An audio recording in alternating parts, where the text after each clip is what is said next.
I met you at the memorial for our beloved Paul Andrews, who was manager of TTI.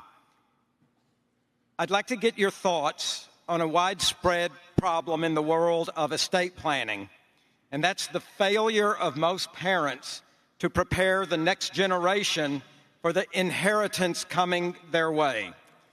In particular, if the estate includes a family business, most parents fail to do business succession planning to plan for who'll run the business on the day when, not if, the founder is no longer there to run it.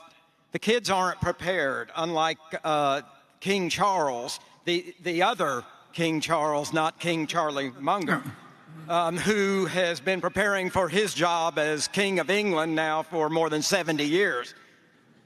I sometimes describe the situation like this. Picture a football game. At one end of the field is a quarterback. He has great skills. He throws a beautiful pass to the other end of the field. And at the other end of the field are the receivers. They've never been to a practice. They don't know the rules of the game. They don't know how to work together as a team. They're clueless. So the quarterback is the patriarch and the matriarch. The football is the inheritance or the family business, and the receivers are the kids.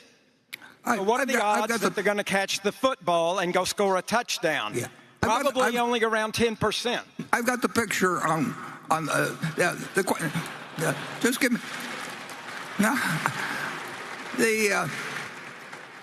I probably observed as many, just because of my age and to some extent because of things like the giving pledges. I probably observed as many, particularly wealthy families, the problems, and they all get very particular to the family. And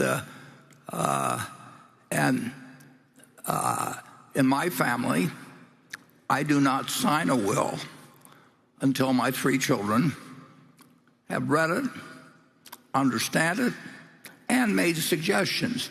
Now, my children are in their 60s, and that would not have been a great success if I'd done the same thing at their 20s. It depends on the family. It depends on how the kids feel about each other. There's all kinds of things. It depends on the kind of business you have. So there's 1,000 variables. But I do think that if the children are grown, and when the will is read to them, it's the first they've heard about what the deceased thought about things, the parents have made a terrible mistake. And people,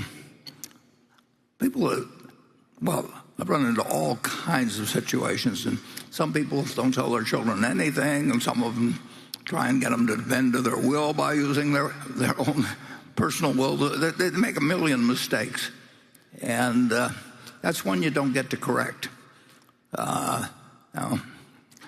Certainly Charlie's had a lot of experience too. Well, at Berkshire, we have a simple problem of estate planning. Just hold the goddamn stock.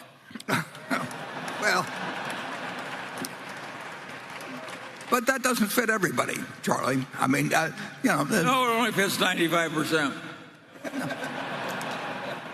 I don't think it necessarily. I don't know necessarily whether if you have billions of dollars, you want to leave it to all your children. I mean, that's something. Well, that's another question. But if you're going to place it somewhere, I just as soon as Berkshire stock. Yeah. Oh, you're solving the investment problem for them, but you've got the personal problem of the fact that when they were 4, one of the kids pulled the other kid's cat's tail or something like that. I mean, you're dealing with human beings, and the biggest thing you want is you want your children to get along. I mean, you want that all through your life.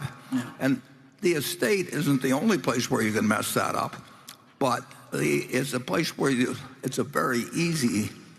I mean, I know a number of cases where the people did not know what was in the will, where there were huge sums involved, and within about 15 minutes, each one of them had a lawyer, and they don't get along since. I mean, it's important to handle it right, and it's important if you want your kids to have a certain values. it's important that you live those values. It's important that you talk about it to them, or they're learning from you from the day they're born what you're really like. And don't think that a cleverly drawn will substitute for your own behavior in teaching your kids the values you hope that they will have. And then your will should be in conjunction with that. It should start expressing it, and they grow older, and then they learn to pass along their values in connection with the size of the state. If there's family farms, it's one thing. If it's a bunch of marketable securities, it's something else.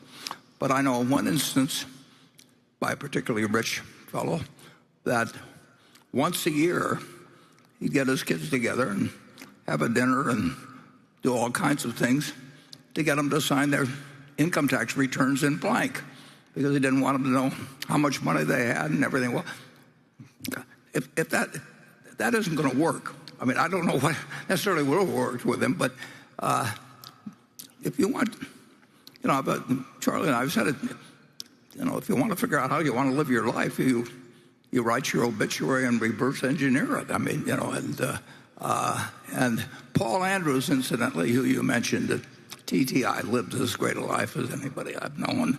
And he thought about these problems, and he came to me. He was 61, I think, had all the money way beyond what he needed.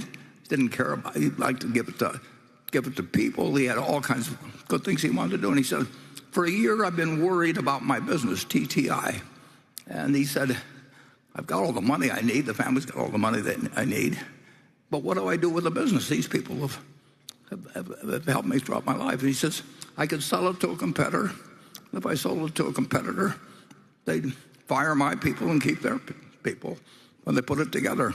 And if I sell it to a private equity firm or something, they'll be figuring their exit strategy as they sign the papers. And he said, oh, I've been thinking about it a year. And he said, it isn't that you're such a great guy. He says, it's just you're the only one left. And we bought it, and we lived happily ever after. And that was a man that knew what life was about.